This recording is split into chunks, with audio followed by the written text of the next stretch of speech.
Bienvenidos al canal y feliz año nuevo a todos. Vamos a hacer nuestro clásico repaso al top 10 que tuvimos en 2013. Empezamos con el número 10, con uno de coches, con un Need for Speed que no necesita presentación, el Rivals, para muchos el mejor Need for Speed que hubo, muchas carreritas como poli y muchas carreras como corredor ilegal, que también nos gusta, pues este juego lo incluía todo y ha estado ahí en el número 10. Con el número 9 vamos con un género totalmente diferente, que es el del shooter y western. Call of Juarez Gunslinger, madre mía, 2013, 10 años ya que nos dejó esta saga que prometía mucho, que era pues como muy original, ¿no? Porque al final el Call of Duty ya aburre tanta guerra tal, y esto era como muy western, muy molaban las historias, molaban los personajes, pero aquí murió, la verdad. Bueno, ahí tenéis el análisis completo en mi canal si lo queréis revisitar. Con el número 8, The Wolf Among Us, un juego a lo mejor un poco desconocido para muchos, una aventura gráfica que a mí me encantan, me apasionan, de Telltale Games, que esta gente es una máquina creando historias que te atrapen, que te involucren. La verdad que me encantó The Wolf Among Us. Está la película completa también subida en el canal si la queréis ver, o lo que yo os recomiendo que paséis de mi canal y que lo juguéis entero, porque es muy inmersiva y muy chula la historia, la verdad es que mola, está basado en unas fábulas y mola mucho. Bueno, con el número 7 tenemos Dishonored. Otro shooter, como estáis viendo yo, lo que premio es la originalidad, ¿vale? O sea, aquí lo siento, pero no vais a ver Call of Duty ni cosas así. Dishonored, ¿vale? Esto no es un shooter, esto era muchísimo más. Teníamos poderes, tenemos, yo que sé, un ambiente aquí en un Londres ahí apestado, de verdad, súper original. O sea, un juego, pero que me encantó, Así que aquí se coló en el top. Con el número 6, Tomb Raider. Pues qué decir de Tomb Raider, pues que para los que no lo sepáis y a lo mejor habéis empezado a jugar, este fue el primero de un reboot de Tomb Raider. Tomb Raider estaba de capa caída, estaba ya pues eso, que ya no molaba ya, y aquí se tuvo que reinventar.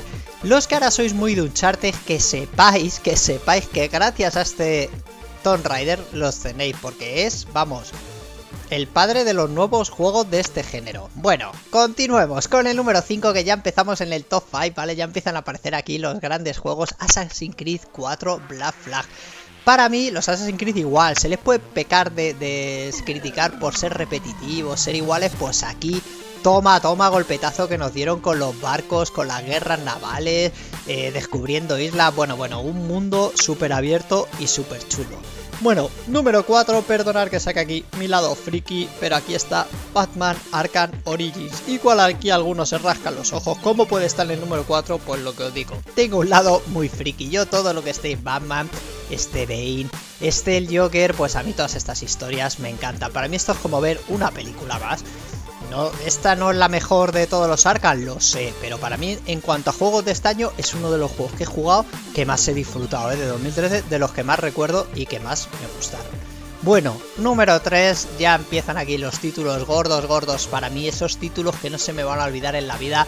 Volvemos aquí otra vez con Telltale Games, porque a mí si algo me gusta de los juegos es el guión, la historia, y lo que a mí me ha hecho emocionarme, esta historia de Clementine y de estos muertos vivientes de Walking Dead, es que no tiene palabras. Es que yo he vivido momentos aquí con un nudo en la garganta y un que se me hacía, que bueno, yo igual os recomiendo, si queréis ver la película en mi canal de Pelicuentos, o si no, pues que lo juguéis, si queréis, que va a ser mucho mejor. Bueno, número 2, The Asylum Repeat.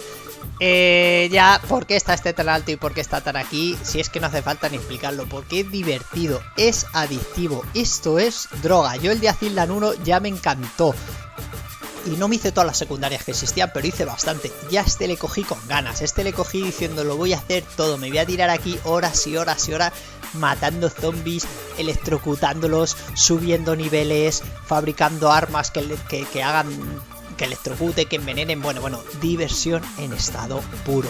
Y con el número 1 ya estamos aquí, el título más grande y más divertido que he jugado yo, todavía más que el de Asylum, si puede ser, es Saints Row 4. Yo soy una persona que los GTA para mí han sido los mejores juegos que he jugado. Los tengo ahí todos comprados, todos originales. Según salían los compraba en preventa, es que me encantan. Saints Row es un imitador de GTA, pero que aquí encontró ya su camino. Dijo, yo me voy a despegar y voy a hacer lo que me dé la gana. Hicieron un juegazo súper adictivo y súper divertido. Bueno, muchas gracias y nos vemos el año que viene en más vídeos. Chao.